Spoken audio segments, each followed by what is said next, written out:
Hello दोस्तों, स्वागत है आपका हमारे यूट्यूब चैनल जीके क्लासेज में। दोस्तों, आज हम प्राचीन इतिहास के अति महत्वपूर्ण प्रश्नों का छठा भाग देखेंगे। तो आइए शुरू करते हैं। पहला प्रश्न है, सैंधव किस प्रकार की सभ्यता थी? तो सैंधव जो है मात्र सत्तात्मक सभ्यता थी।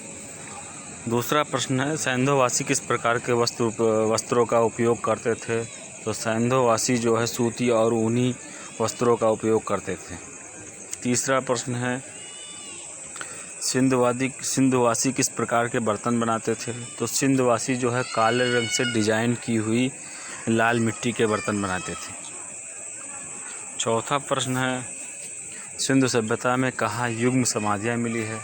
तो सिंधु सभ्यता में लोथल एवं कालीबंगा से युग्म समाधियाँ मिली है। पांचवा प्रश्न है, आग में पकी हुई मिट्टी को क्या कहा जाता है?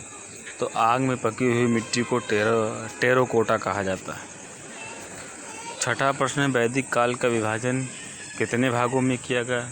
तो वैदिक काल का विभाजन 2 भागों में किया गया। नंबर 1 ऋग्वैदिक काल, नंबर 2 उत्तर वैदिक काल। सातवां प्रश्न है, ऋग्वैदिक काल का समय क्या है? तो 1500 से लेकर 1000 ईसा पूर्व तक ऋग्वैदिक काल का समय है।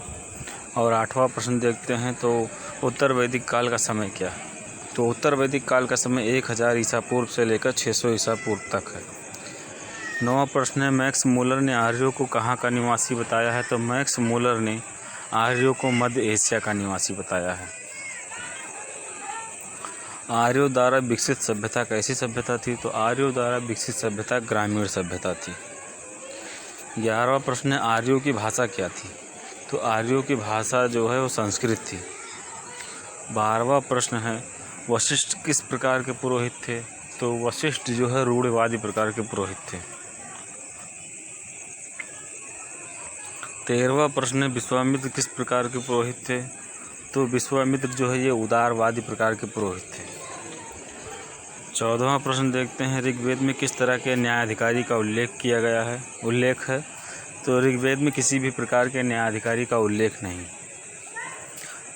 15वां प्रश्न देखते हैं, सभा किस प्रकार के लोगों की संस्था थी? तो सभा श्रेष्ठ एवं संभ्रांत लोगों की संस्था थी। 16वां प्रश्न है जो है, समिति किस प्रकार के लोगों की संस्था थी? तो समिति जो है ये आम लोगों की संस्था थी। 17वां प्रश्न, दशराग युद्ध का उल्लेख ऋग्वेद के किस मंडल में मिलता है? तो दशराग युद्ध का उल्लेख ऋग्वेद के 7वें मंडल में मिलता है।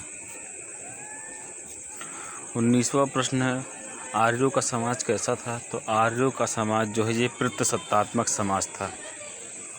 20वां प्रश्न, गार्गी ने किसको वाद विवाद में चुनौती दी थी?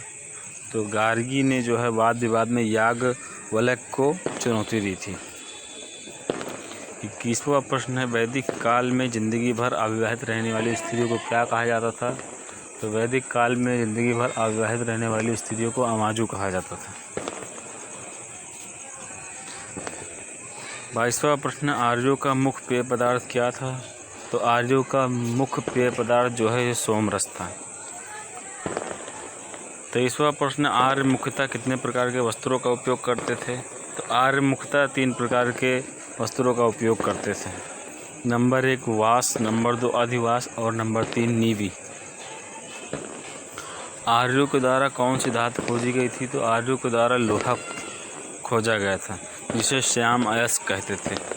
तांबे को वैदिक काल में क्या कहा जाता था? तो तांबे को वैदिक काल में लोहित अयस्क कहते थे। 26वां प्रश्न है, वैदिक काल में पाणी किसे कहा जाता था? तो वैदिक काल में पाणी उसे कहा जाता था जो दूर दूर जाकर व्यापार करते थे, उन्हें पाणी कहा जाता है। वैदिक काल में वैज्ञानिक किसे कहते थे?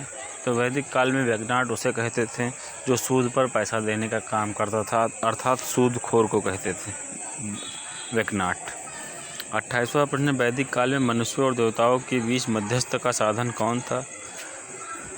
तो वैदिक काल में देवताओं और मनुष्यों के बीच जो है मध्यस्थ का साधन जो था वो है अग्नि। ऋग्वेद में किस नदी का सर्वाधिक बार उल्लेख हुआ है? तो ऋग्वेद में सिंधु नदी का सर्वाधिक बार उल्लेख हुआ है। उत्तर वैदिक काल में इंद्र के स्थान पर कौन से देवता प्रिय हो गए? तो उत्तर वैदिक काल में इंद्र के स्थान पर प्रजापति देवता जो है वो सर्वाधिक प्रिय हो गए। दोस्तों, अगर आपको हमारा वीडियो अच्छा लग रहा हो तो लाइक करिए और सब्सक्राइब कर लीजिए अगले वीडियो के लिए। आइए फिर से एक बार इसको देखते हैं। पहला प्रश्न है, सैंधव किस प्रकार की सभ्यता थी? तो सैंधव जो है ये मात्र सत्तात्मक सभ्यता थी।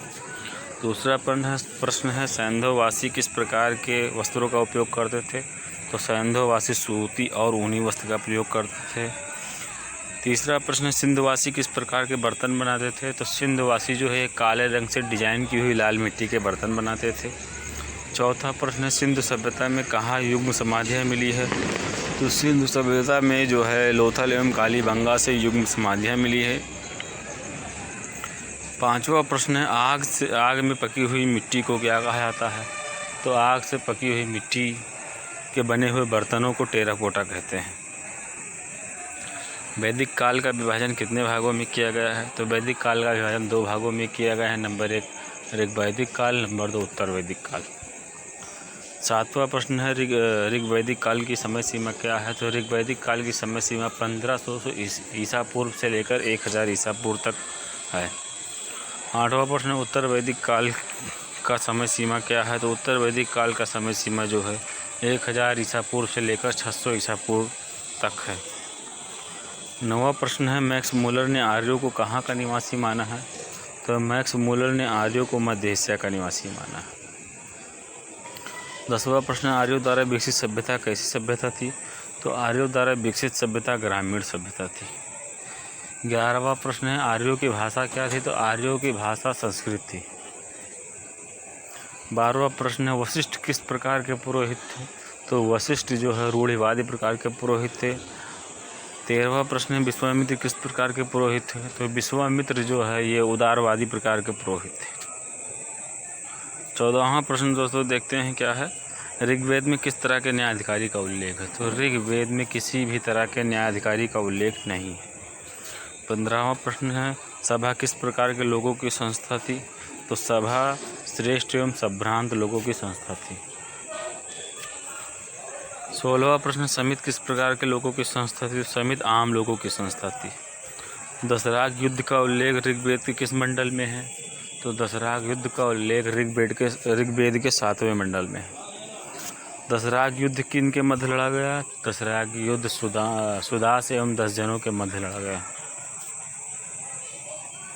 आर्यों का समाज कैसा था? तो आर्यों का समाज जो है पितृसत्तात्मक था। 20वां प्रश्न है गार्गी ने किसको वाद विवाद में चुनौती दी थी? तो गार्गी ने वाद विवाद में याज्ञवल्क्य को जो है चुनौती दी थी। 21वां प्रश्न है वैदिक काल में जिंदगी भर अविवाहित रहने वाली स्त्रियों को क्या कहा जाता था? तो वैदिक काल में जिंदगी भर अविवाहित रहने वाली स्त्रियों को अमाजू कहा जाता था। आर्यों का मुख्य पेय पदार्थ क्या था? तो आर्यों का मुख्य पदार्थ सोमरस था। 23वां प्रश्न है आर्य मुख्यतः कितने प्रकार के वस्त्रों का उपयोग करते थे? तो आर्य मुख्यतः 3 प्रकार के वस्त्रों का उपयोग करते थे। नंबर 1 वास्ट, नंबर 2 अधिवास और नंबर 3 नीवी।